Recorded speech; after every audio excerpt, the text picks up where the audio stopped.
Okay, it's late October. The leaves are turning red on my blueberry bushes, but I'm going to transplant this bush right here. That is a cutting from this adult bush right here. Back here on the bottom, you can see we're planted on a hillside. There was a root growing across there that set out another shoot that was away from the plant after it rooted. I just simply cut that off, stuck it all in this pot here a couple years ago, and now I've got myself a 2-foot tall blueberry bush ready to go. I'm going to be planting my blueberry bush today in what was an old vegetable garden. And one of the things to really consider around here is how thick a clay the soil is. Blueberries do not like heavy soil. They want well-drained soil. So as a matter of fact, the big commercial blueberry farm on the other side of town down here is on the bottoms. It's all sandy loam, and they just make sure they add enough water, enough nutrients, and it keeps going. But the soil lets the water go through. They don't like damp roots or wet roots all the time. So that is the major challenge here.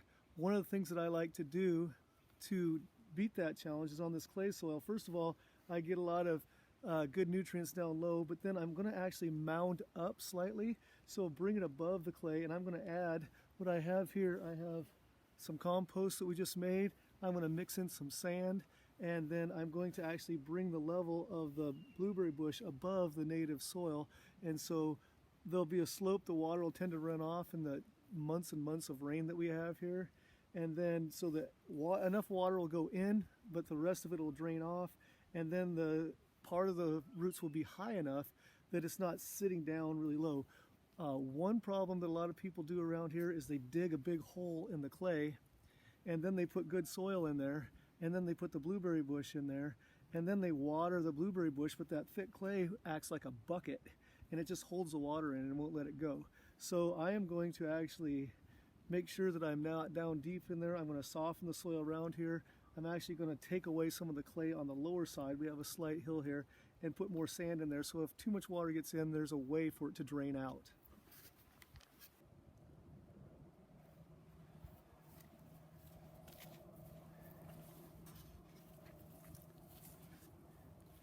And get where the bush is going to be. I'm going to take out some of this clay on the low side and make sure I have some soil that will drain there.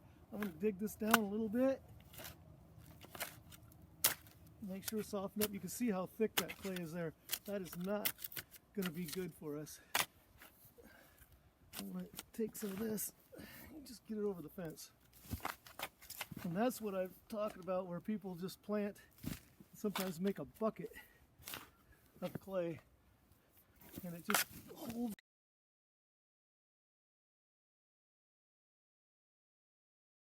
Let's see if we can't break this up.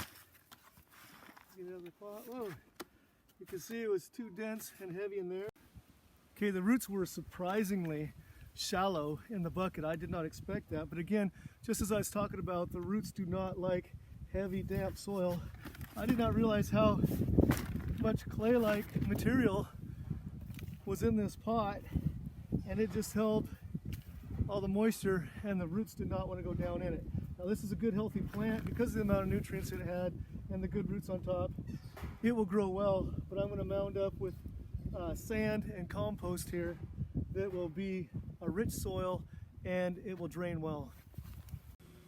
To speed this process along, I'm just going to bring the whole wheelbarrow load of compost, throw it in there. Let's get a bunch of sand in here.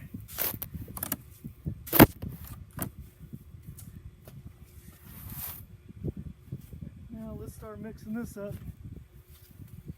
I don't want to have a repeat of no roots going down like was in that bucket, because the soil was too packed and solid. We need to keep an arid soil here.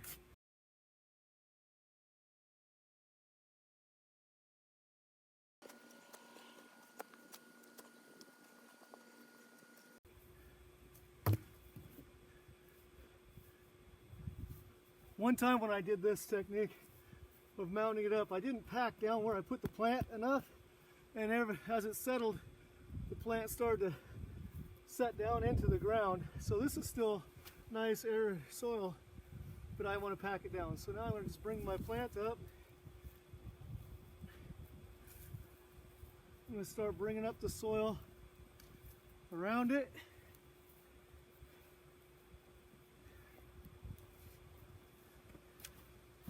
I don't want this to be a super steep mound, but it is going to be a mound up, and as it rains, the excess will run off to the sides. The plant is on top of probably another foot of sand and compost right now, so these roots that would not go deep before will go deep. They'll also be able to come out and run out to the edges here. I am going to cover this with wood chips here in just a second. Mulch it with wood chips. Those wood chips will continue to break down and also make good soil. And quite often, blueberry roots will come and run up right through the mulch and root in there. Okay, even though we're going into the fall, and I said blueberries don't like damp soil, anytime you plant a new plant, you got to get some water on it. Let the water help compact the soil around the roots, get the air bubbles out.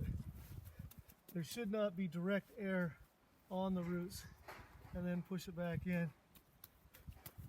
I don't need to do a ton here. It's late October.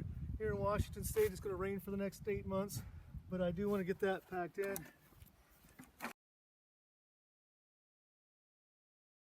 As you can probably see with this little bit lower angle, I still have a slope going away. Water will want to drain away. Do not cover up the stems. Get the wood chips right up to the stems. Don't cover the stems. And then this soil, these chips will break down into soil eventually. That's okay. Well, that's a good thing overall. And blueberries like acidic soil, or soil that's a little bit more on the acidic side anyway. So when this breaks down into soil, the roots will just run right into this pile of chips eventually.